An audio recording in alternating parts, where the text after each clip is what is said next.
Julia Jack with F50Woman here with Saban Mattingly Cefarelli. That right? Yes. Nice. Saban and I have been friends for probably 15 years. We go to church together. We are very similar in many ways. We're going to just jump right in. Hello, Saban. Good morning. Hey, good morning. It's wonderful to be here. Thank you for joining us. Thank you for sharing your story. Yeah. So, first question, tell us about who you were as a younger woman, what you want to be when you grew up. Tell us what you were like. So, as a younger woman, I always think of myself because I am an adult, what you call an adult child. So, I belong to ACA, which is adult children of dysfunctional families and alcoholics. And so I do belong to that. And that's basically for anyone that had a really challenging childhood and also for people that had, parents that were alcoholics, and it's just dysfunctional. And I'm really minimalizing it, but that's basically what it's for. It's amazing and it's awesome. So whenever I think of myself as a younger person, I always think of myself, and I have this picture of myself with the little braids, with the little ribbons. They were in style back then. Yeah. And that's the picture. Many of you said that's what I visualized. And I think I was in kindergarten because a lot of times with what they call adult children, it takes us a while to kind of grow up. And that's what I always think of myself. I would say I have that visual of myself well into my 50s, to be honest with you. If someone says, who are you? That picture just comes to mind. It really took me a while to grow up. As a younger person, I was very scared. I'm looking at myself as a younger person through these eyes that I have now, where I've done a lot of work on myself. So it's probably not a description you would have gotten maybe 10 years ago, but I was very scared, timid, insecure, very questioning everything that I was doing, a very settling person. I would just settle for whatever I could get, for friends, boyfriends, or significant others, employment, cars, anything. I really didn't think I had a lot of worth. I really didn't know I had a lot of value. I really thought that I was expendable. I always looked at myself as being unnecessary here in the world. And, everybody else has purpose. Even someone more down and out than I was, I would see them having more value and worth than myself.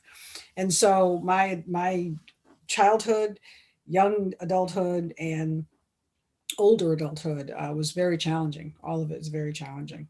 There wasn't a lot of fun. There wasn't a lot of joyful moments. There wasn't a lot of freedom and contentment. That really just sums up who I was as a young adult and a younger person. I consider my changing point is probably maybe like 54. So when I think of my younger self, I think of everything under 54 because really I didn't really start to mature until that point. Right. Okay. Mhm. So let's jump over that transition point, like you just mentioned, and go to who you are now.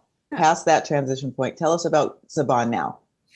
Saban now is very different. I have a lot of joy. I have these moments where I'm driving in the car and all of a sudden I'll just feel this sense of peace and just sense of being there, being present, Right. not thinking about the past, not thinking about the future, just there. And it just feels it's such a freeing moment. It just reminds me, I work out in the Berkshire, Mass area, live in Connecticut, work out in the Berkshires. It's a nice drive, especially when I'm in the back area. And that's what that moment reminds me of. There's a lot of just like fields and sunshine, and there's a lot of like farmhouses, and it's just a very peaceful ride. And whenever I could be anywhere and have one of those moments, and that's kind of the visual that I get because it's just so refreshing. I feel I've still got a long way to go, but I just feel more empowered. I definitely beginning and maybe more towards the middle of knowing my value, like who I am, the importance of me. And all that comes from God. You mentioned that we go to church together. I very much consider myself a Christian, someone who loves God, loves Jesus. That was one of the biggest turning points. I belong to the church that we go to. I left for 8 years. And when I was in my 50s, 2 years ago is when I went back to church. However, my transformation started before that because that's when I joined the ACA support group. I was at what they call rock bottom. I remember my first meeting, I sat there and just bawled. I just started, I don't even know why I shared. I remember sitting there hearing other people's stories. It was like they were in my mind. I was just like, wait a minute, are they reading my mind? I'd never heard people talk about life or feelings that way. I could just relate to everything that they were saying.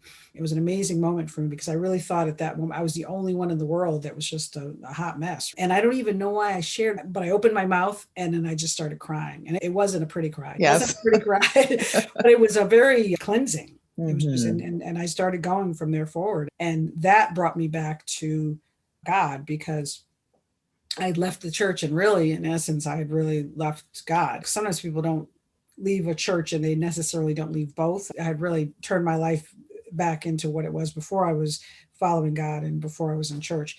And so they have 12 steps, and one of them is came to believe there's a power greater than myself. Different people have different things they call their power, but the only thing I could think of was God. Little by little, I was brought back to that path. Now my relationship with God is stronger than ever. I absolutely believe that's why every day I'm evolving, changing, and learning who I am, my value, my worth, learning to rely on Him for all the silly stuff. And the silly stuff is really everything except your relationship with Him. They say don't sweat the small stuff. Well, all that's the small stuff. That's how I feel about God. All that stuff is just so that you can be free to be here. That's another thing, to be here in this present moment.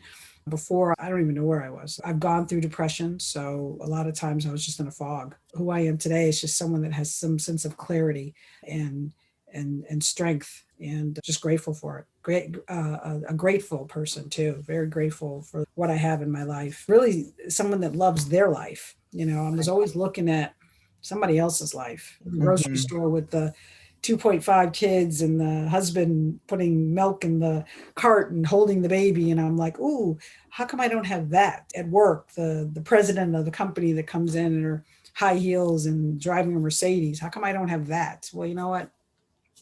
What I learned is all of that comes with stuff that I don't know about, home or in their house, stuff that I don't want.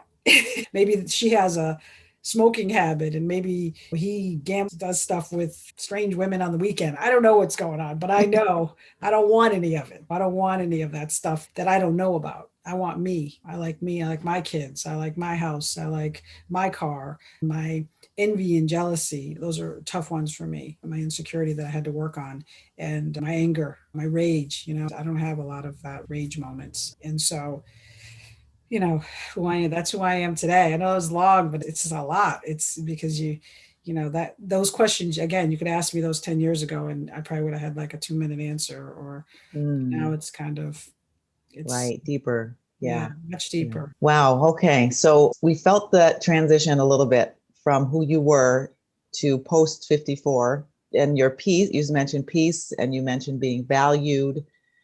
So was it just you just got up one morning and said, I'm going to church, and sort of like the wind hit you or the sun pounded your face and you just were there? Or so what, how did that happen? Did something critical happen where you just hit the bottom and yeah, so I'm going to let you take it from there. What Yeah. was that? I think both, they say there's this movie with Denzel Washington. I can't think of the name of the movie, but the line in the movie I absolutely love. He says, there are times in life where something happens and you're never the same from that moment further. And this is the thing I learned about life too. The basics, the simple thoughts and sayings and words are what really change you. And so I always keep that in my head. So when I went to ACA, that was a pivotal moment for me, walking into that meeting and the day I went back to church. And so both times I was at rock bottom. So it's like ACA got me, it's almost like a roadmap that cuts off. So it only gets you so far. It did get me to the point where it got me back to church. But at that moment, ACA, and I still participate and so forth, but it wasn't enough. I needed to really dive into my relationship with God. My marriage is very challenging. I love my husband to death, but it's very challenging. Both times things happened that were very painful that I could do nothing about. I think that's the changing point where you realize you are powerless. That's step one, you're powerless. When you're powerless, you have two things that you can do. I used to be a big partier back in the day. I started drinking when I was 11 years old. In both instances, that was my choice. Go back to that life of partying, abusing my body, and destructive behavior, that world. Or go to an ACA meeting. So Mm. that moment I made the choice to go to the meeting. Fast forward a couple of years later, I said to myself, here's what you can do. You can either Saturday night go partying, or you can go to church on Sunday morning. I decided to go to church on Sunday morning. And in both instances, my life changed. It really is the choices we make. And exactly what that quote from that Denzel Washington movie. And my life was never the same after I walked into that meeting, and my life was never the same when I walked into church again. Wow. Okay. And ACA, tell me what that stands for again. It's adult children of alcoholics and dysfunctional families. Wow. Okay. Yeah. And it's really very powerful. You go to the meetings and then you go through what they call the 12. It's like any 12-step program, like Alcoholics Anonymous or Narcotics Anonymous. And you go through the 12 steps, and it's incredibly powerful. The 12 steps kind of, you write a ton, but you write about people that have hurt you, people that you've hurt, things that have happened in your life. You really learn about forgiveness of yourself for what you've done, forgiveness of others. You have one of the steps, you go out and you make an amends to the people you have harmed, which is very powerful. I think I saw myself as a flat out victim, and I didn't realize the rubble I left behind. It's strangely sad, but empowering at the same time to realize that I'm not a victim, one, and that two, I could make right the wrong that I've done, because you carry that with you, and it brings you down. It's a wound within you. And then every time someone says something that hits that wound, you're triggered and you're a mess, and you react way over the top, and people think, what is wrong with you? Why are you yelling at me? Well, because I'm yelling about 50 years of things that have happened to me. And you basically said, there's no mustard for your sandwich. And I'm Right. what? And you just learn. You learn a lot. You learn life skills. Right. You learn discernment. You learn your value. You learn to value yourself. You build friendships, and you get the support that you need. And support groups like that, you learn that you and your higher power, that's your support. You would think that you kind of lean on other people, but really you learn to lean on yourself and God, or whatever you call your higher power. Wow. I heard gratefulness, value, and accountability. Those were three things that I heard. Maybe we can talk quickly about the value. So how you said you found your value. What does that mean to know your own value? I mean, how does a woman, I'm just going to leave that there and see what you think, what comes out. Well, maybe that's just part of the process. Yeah. To me, it's it definitely is to me, it's my relationship with God. Okay. God to me gives me my value. The fact that I was created by him in his image, that's our value. How can I not have value? The tricky thing with this is that now you have to look at other people and realize that they have value as well. You have to have that realization. A lot of times, especially coming from my world of just years of abuse, some of it self-inflicted and some of it outside inflicted, but just years of all sorts of abuse from early on in childhood, I had to categorize, special, not special. I was always in the miscellaneous column, but then there were special people and not special people. When I started to realize my value, I also had to give other people value. And wait a minute, she also is a child of God. She also has that value. And that's very freeing as well, to get rid of those categories of special people, not special. Because we walk around and people you talk to will go, oh, well, I would never do that. And I know this is audio, but I did learn, really, I got to stop saying that, because there before the grace of God go I. I'm a thin line. You drive around, and unfortunately, especially during this time, there's a lot of people that are homeless. Here where I live, sometimes you're driving by the mall and there are people with the sign. I really try to make a strong effort. I don't carry cash on me, so now I make a strong effort to have something in the car, not to judge whether I don't have time to do an interview with them on what their status is. I see them standing outside in the freezing cold. Something's going on. So let me help them out. It's one of those things when you look at that, it's kind of like I'm a thin line from that. I'm a thin line from heading to the package store and ending up in an AA meeting. I'm a thin line from any sense of less than or unfortunateness. And when I say less than, I don't mean those people are less than. I mean, Right. unfortunately, their circumstances is different than where I'm at right now. And so anything like that. And so I have to realize that person who's standing there with that sign has value. They have purpose. They have meaning. Maybe just handing them something with a smile. Sometimes you stand at the light, the window's down, and the person starts talking. You start chatting, and who knows the value, who that person was, who that person can be, who that person is at that moment. I'm not the be all and end all. So when I say value, it's not an ego thing. It's about God created me, and therefore I have value. I have purpose here because he gave me a reason to be here. My value comes from God. It doesn't come from anything I do or say. I tell my daughter that all the time. I am most proud of her when she opens her eyes in the morning, because I love to tell her I'm proud of her. But there's at some point when I realized that she'd get an A on a paper. Oh, I'm proud of you. Does it mean I'm not proud of you when you get the D? Am I not proud of you when you're just walking around and playing with the snow? It's so I let her know that after I tell her I'm proud of her about something she did. Just so you know, Belle, I'm most proud of you when you open your eyes in the morning.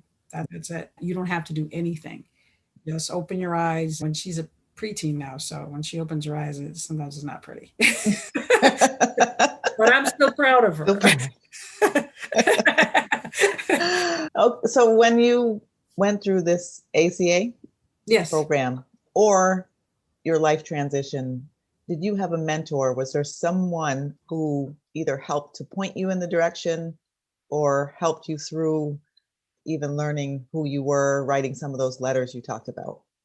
Yeah, there's so many people actually. Through ACA, what's really great is they have what they call fellow travelers or sponsors. Mm-hmm. I had what they call a fellow traveler, and a fellow traveler is sponsors more kind of like what you're saying. They're kind of more like an ongoing mentor, whereas a fellow traveler is someone that is probably in the same spot that you're in, but they are they've been in the group a little bit longer, so they can help you with the steps and so forth.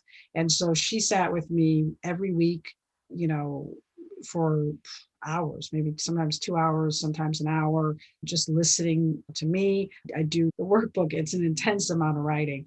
She was amazing. She had additional resources and questions, and she really helped me out a lot. Even people that you encounter in life. And my big thing I'm working on now is praying for those people. Mm-hmm.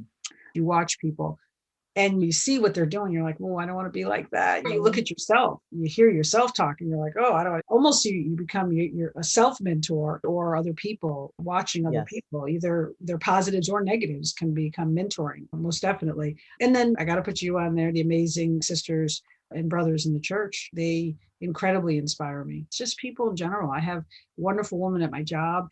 It's ironic how when you're God focused, you can see what I like to call now angels in my life. And so there's a wonderful woman that I used to work with, and I'm still really good friends with her. We were really good work friends and had a lot of fun together.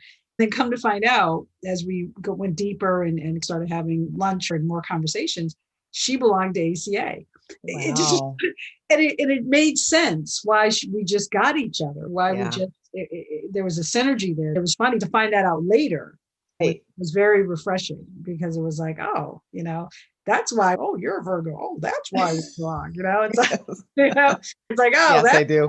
That's why we like blue, whatever. I kind of want to mention, all through life, I've had angels or mentors. When I was younger in high school, the only reason why I graduated in high school is because I had a wonderful vice principal and a wonderful high school teacher.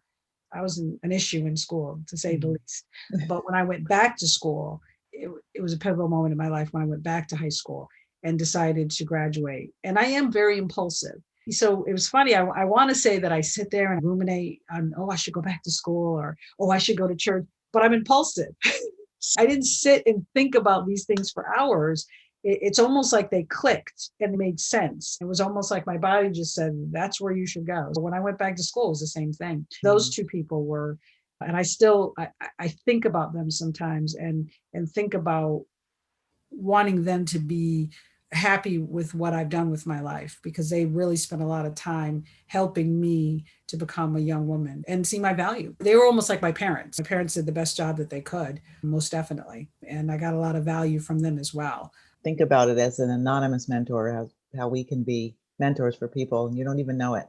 People are Yeah. watching, especially our kids. I didn't realize that until my son got older. For good and bad. She was watching me. I try with Belle, my daughter, to correct myself and to have the debrief. It's almost like that show 24. I don't even remember that on Fox with Jack Bauer. I try to do a debrief after the bomb goes off and we're safe. I say, listen, mommy shouldn't have done that, or you shouldn't have done that. I try to debrief so that she can look at life, which is always important to do. I don't know what that thing is even called. It's like binoculars of some sort. I wouldn't recommend putting your eyes on that during COVID. Hopefully when we get past this, you look through that thing, and you should always see your life like that, on the other side of that lens, and really look at your life outside of yourself.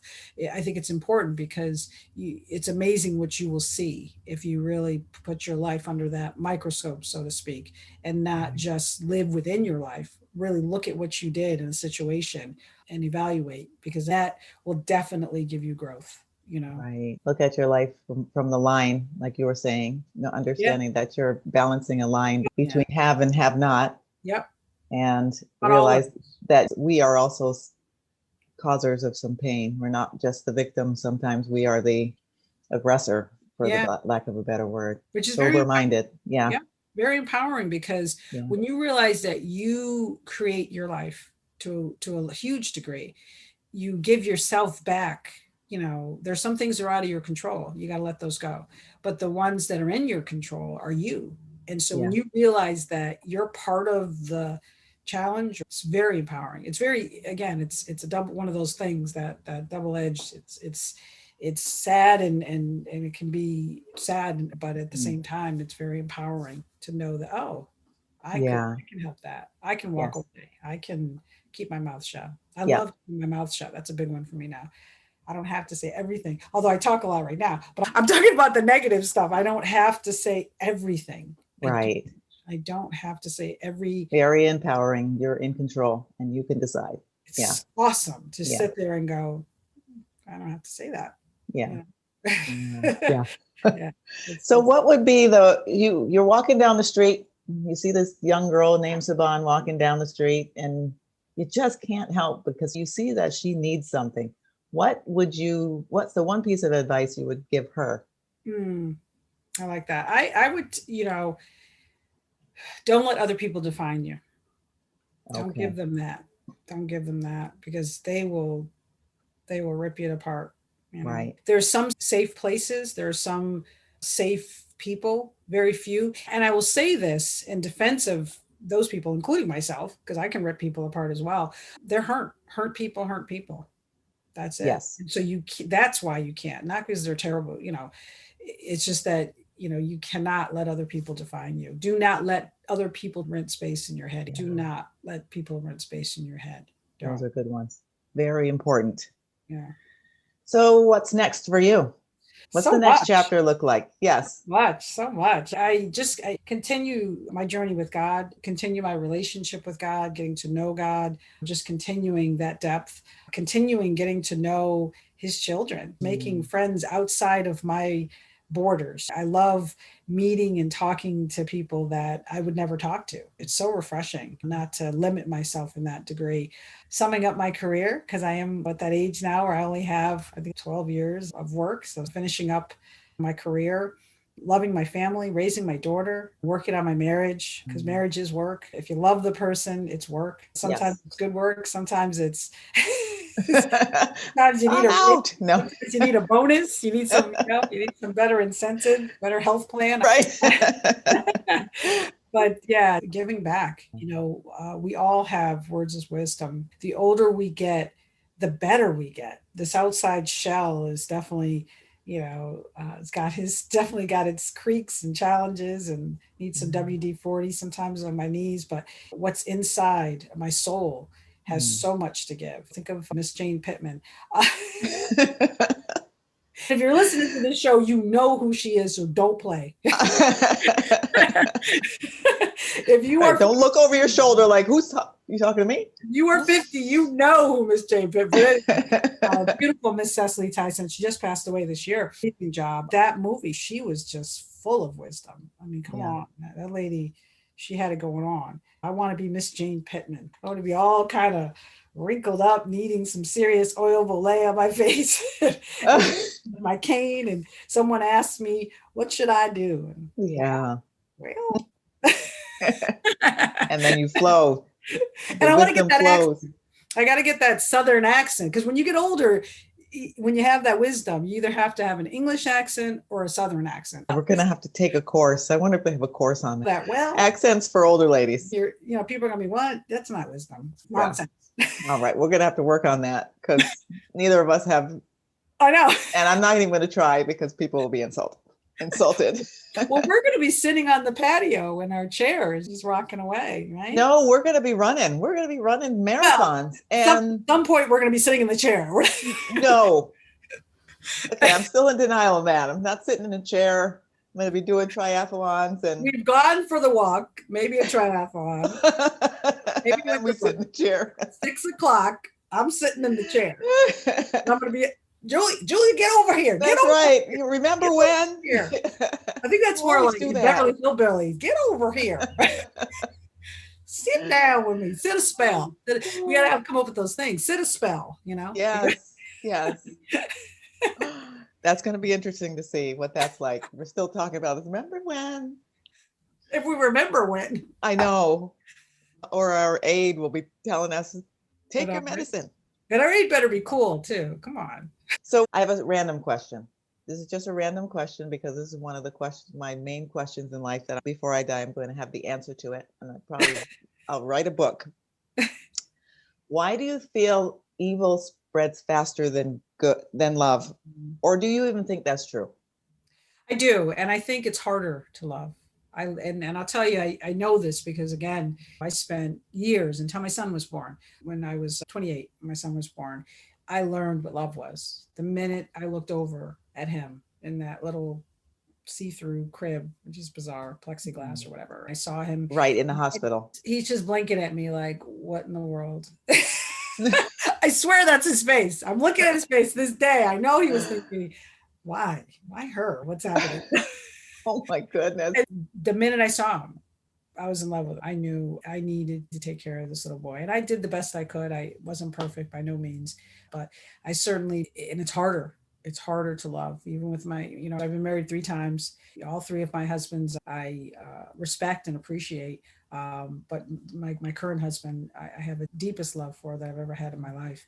And it's hard. It's hard. It's hard to love. It's hard, friends. It's hard to love. It's hard to love people. Even that godly love that you love for everybody, love for humanity, is challenging. It's so much easier to hate. Everyone loves that. You can sit there for hours just talking about people and trashing people. Why is she wearing that? What is he doing? Why did he say that? I would never do that. When someone hurts you, it's so much easier to trash. Yeah. It's so much easier to hate, and it's not fun, to be honest with you. It's much more fun to just cuss people out and beat them up. But I wonder, because when you watch babies, when you watch little kids, they show videos of 2 little kids running up to each other on the street and hugging, leaning on each other's shoulder and not really caring whether you're a fat kid or a skinny kid or a brown kid or a white kid. Yep. And so I'm just wondering, did we teach each other that? Or is that just nature? Is that just our nature? As we get older, we start thinking about my this and my that, because we get self-focused as our hormones kick in. I don't know. I'm just trying to figure out why. Yeah, I think that we definitely teach each other this. We teach ourselves. This is a great transition to exactly what I just said, that it's more fun to be mean. However, alcohol, drugs, yes, sexual promiscuity, anything that is detrimental to your health and to your body, wounds. So you carry those wounds. So you yell at someone and it feels good in the moment. But when you walk away, maybe not even when you walk away, because you'll tell the story. Yeah. But a few years go by and you start to have the wounds. I have so many, and they're healed, but the scars are still there. Scars. Mm-hmm. So you have these wounds that you carry with you. And if you leave them open as wounds, that's where you're hurt. And so if you're hurt, you're going to hurt again. Hurt people. Yeah. And so as a child, I feel like I can speak very intelligently on this and very knowledgeable on this, because as a child, I remember sitting in our house, we had this window seal, and it's one of those things where you have the bow window and you can sit I remember, and I can visualize myself sitting there with my legs curled up, bawling, just crying and praying to God. And I don't even know how I knew, because my dad was religious. He went to church and those types of things. He had us reading the catechism, and we had the Bible in the house. And so instinctively, I knew to pray to God, and I would pray while my family was fighting. I was distanced from it for many years. I did not get involved in the fighting. Now I work hard not to get involved in the fighting.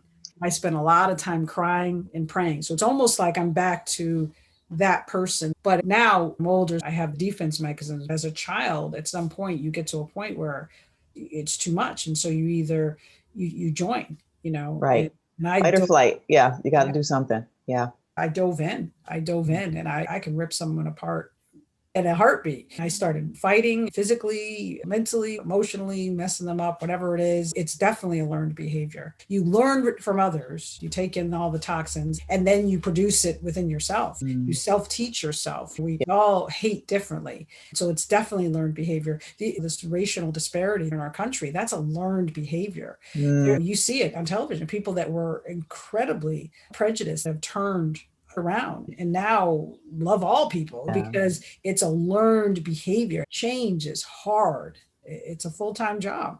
Every day I cannot just float through the world because of my childhood, because of my addictions, because of the way I was raised. I cannot just wake up and go, today I have to be present, aware, very aware of what I'm doing, how I'm doing it, or otherwise, again, that line of destruction is always there. Yes, I believe that it is a learned behavior, and it can be unlearned.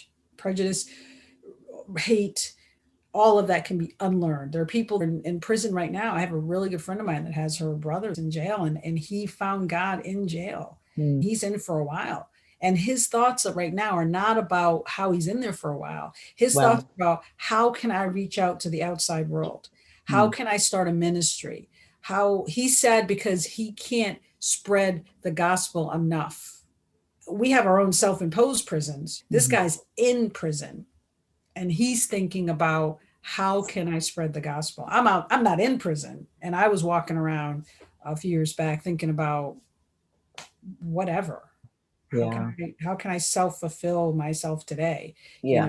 My own self-imposed prison. I was in my own self-imposed jail. Why? We do that to ourselves. We walk around like that. Hate is in the world, and it's learned. Love is about a decision. You have to make a decision to love.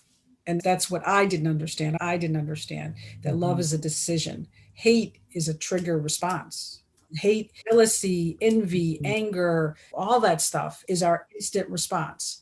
Love is a decision. Love is like, I'm going to go for a walk. I'm not going to stay here and argue with my husband. My child is driving me crazy right now. I'm going to walk away and process the day and pray before I go back in there. This person at work, look what they did to me. I can't believe they did that. But you know what? I'm going to work with them, and I'm going to give them grace. I'm going to forgive them. These are decisions. Forgiveness is a decision. God has given us so many tools, and the decisions we have to make, but the tough ones are the decisions. Unfortunately, the hate and all that stuff is just, people I have to stay away from. I love them. I love text and DM. Whoever invented that, it's awesome, because you can keep in touch with people without having to be on the phone with them. There are certain people that if I'm on the phone with them, I'm going to make them feel bad by not participating. I don't want to make them feel less than. And it's so easy to get into. And when you get off the phone now, I feel it. I feel violated. I feel like I just ate a Big Mac. No offense to Big Mac, because when you're younger, you can eat those. When you're older, you can't. It's me that can't tolerate them anymore. But I feel like I just ate something that my body can't tolerate. And it's just like, you just feel like, you need cleansing. So it's definitely, and that's what we need to preach. That people think this is who I am. There's never a moment where this is who you are, because we're ever evolving. 90 years old, you can change. Who cares if I hated all my life? I've seen it. You can change at any time in life. If you're still here above ground and breathing, then you got time to change. I'm going to process that. Work that in. No, that's going to be your quote. Humming with the worms. If you're humming with the worms, it's just like, if you're above ground, you're not done. If you're here, you're not done. There's no done. Yes. You're done. Yes. Because but we're not done yet. That's what I'm done. saying. That's what I love the about thing. that. As you get older, once we get out of our 50s, you got to do facing 60, facing 90. That'll be the cute one. facing 100. That might be a little shorter podcast, Right. There'll be one. No. We'll take a nap. One guest. Oh my gosh. Okay. So what is the one book you would advise women to read? I read a few great books, but the one I love the most is Becoming the Proverbs 31 Woman. It's a great book by Donna Partow. It's phenomenal. It's a weekly and then a daily within that week. It goes 31 days basically. And you read this and it's amazing. It's an amazing book. It might be 31 weeks. It goes a while. It's long, but it's good. Writing is very therapeutic, very powerful. It's a lot of reading. It's a lot of task. But you at the end of it, you come away with this really good notebook of information.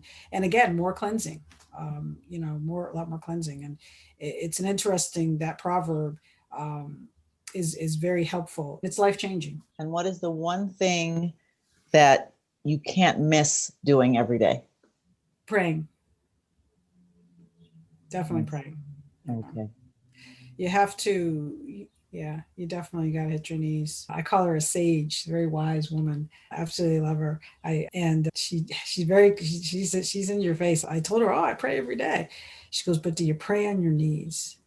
And at that point she had me. Sages do that. Listen, she explained to me just how it's deeper when you're on your knees. It's a tribute to God. It's an honoring of God. Sitting in your chair, you pray in your car, your chair, you walk. But that initial early morning prayer on your knees. Yeah. And in the morning, that's another one too. Like, I'll pray later. And I'm not perfect at it, but your day should start with, how can you start your day if you don't? Yeah. You don't even know what to do if you don't check in. And how does a listener get in touch with you? How can those people who want to grow from your wisdom find you? Right. They can email me, sb318@gmail.com. Definitely. And only say SBD318@gmail.com. Yep. Only say email because I never pick up my phone. So if you email me, Yes. I'm always emailing and texting. It's just easier because if I got to call you back, it's just going to be like, when am I finding the time? I want to have a quiet moment to do that. Where if I get an email, I'll just respond as you're doing other things Yeah, or in your it's free funny. moments. Yeah. Yeah. Little marketing sales tip. When you can't get someone on the phone, email them or text them how quickly they respond. And it's like, wait a minute, I just called you. If someone calls you and then they text you, don't respond right away because then they know you're near your phone. Then they know you saw the thing ringing. Hello. That's funny. Yes. That's a real life tip too. Yeah. Because then that person might call you back too because they know you're by your phone. You just and then text you're me. like, don't call me. There's wisdom. Yes. Wicked wisdom, but wisdom. We might cut that out. I don't know if that's positive wisdom. The best tip that I can. It's practical, but yes. Don't say you got it from him. The whole time. You did not get that from us. That's the best golden nugget she gave us. You have to skip to the end. Fast forward. Yes. What was it that she said? Fast forward. Oh gosh, Siobhan, thank you so much for being here. Thank you so much for sharing your wisdom. Yeah. Just thank you. Yeah, it's refreshing.